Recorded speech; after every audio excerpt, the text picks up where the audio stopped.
सोचिए, सुबह उठते ही अलार्म नहीं, फेफड़े बज रहे हैं। घड़ी में टाइम देखना छोड़िए, पहले फोन में ये देखना पड़ रहा है आज दिल्ली का AQI कितना है। नमस्कार, आप देख रहे हैं गेट टू पॉइंट और आज हम बात करेंगे उस दिल्ली के AQI की जो न दिखता है न सुनाई देता है, लेकिन आपकी हर सांस पर टैक्स वसूल रहा है। दिल्ली का AQI यानी एयर क्वालिटी इंडेक्स। पहले जल्दी से समझ लें कि ये AQI आखिर होता क्या है।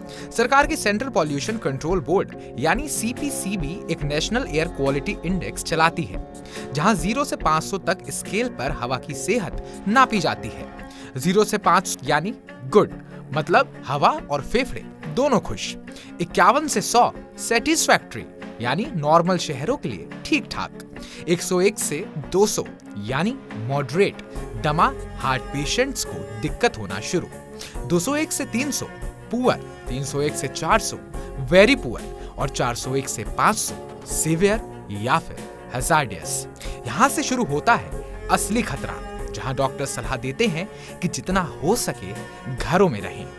अब आता है सबसे बड़ा सवाल, दिल्ली इस स्केल पर कहाँ खड़ी है? पर्यावरण मंत्रालय के 2022 के डेटा के मुताबिक दिल्ली में साल के लगभग आधे दिनों में AQI 200 से ऊपर जाता है, यानी हवा पुअर या उससे भी खराब कैटेगरी में रहती है।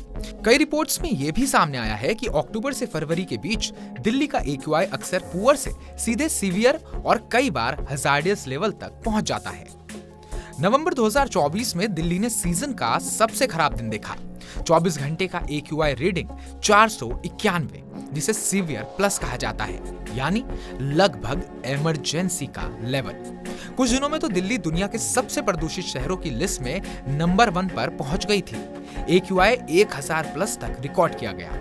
अगर आप रियल टाइम डेटा देखना चाहते हैं तो 2 जगह हमेशा बुकमार्क कर रखिए, CPCB का आधिकारिक लाइव AQI पेज और बुलेटिन cpcb.nic.in और एक इंटरनेशनल डैशबोर्ड जहां दिल्ली के अलग अलग इलाकों का रियल टाइम AQI और मैप मिलता है, aqicn.org/city/delhi या फिर aqi.in पर दिल्ली डैशबोर्ड आप डाल सकते हैं।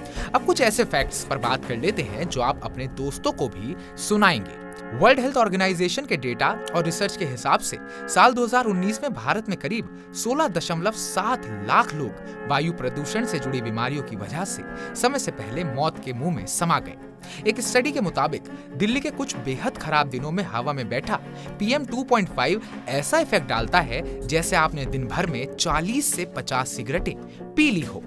दिल्ली के पूर्व मुख्यमंत्री अरविंद केजरीवाल ने कई मौकों पर दिल्ली को गैस चैम्बर जैसे हालात वाला शहर कहा था, जहां बाहर निकलना भी लोगों के लिए सेहत पर सीधा अटैक। अभी 20 दिन पहले तक आसमान पूरा साफ था। दिल्ली में रात को तारे दिखाई देते थे 20 दिन पहले तक।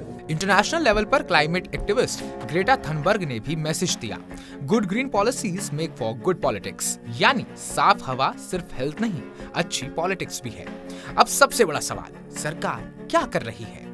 दिल्ली सरकार ने कुछ बड़े स्टेप्स लिए हैं, जैसे कोयला वाले थर्मल पावर प्लांट्स को बंद करना, डीजल गाड़ियों पर कड़े नियम और ऑड और इवन जैसी स्कीमें लाना। लेकिन अकेले सरकार कुछ नहीं कर सकती जब तक हर दिल्ली वाला अपना छोटा हिस्सा ना डाले। हफ्ते में कम से कम एक दिन पर्सनल गाड़ी की बजाय पब्लिक ट्रांसपोर्ट या फिर कारपूल करें। रेड लाइट पर 30 सेकंड से ज्यादा रुकने पर इंजन को बंद कर दें। ग्रीन दिल्ली जैसी एप्स पर धुआं छोड़ती फैक्ट्रियां या खुले में कचरा जलाने की शिकायतें दर्ज कराएं। अगली बार जब कोई बोले यार दिल्ली में रहना है तो सहना तो पड़ेगा, तो उसे ये वीडियो भेजिए और कहिए सहन नहीं, अब बदलना पड़ेगा।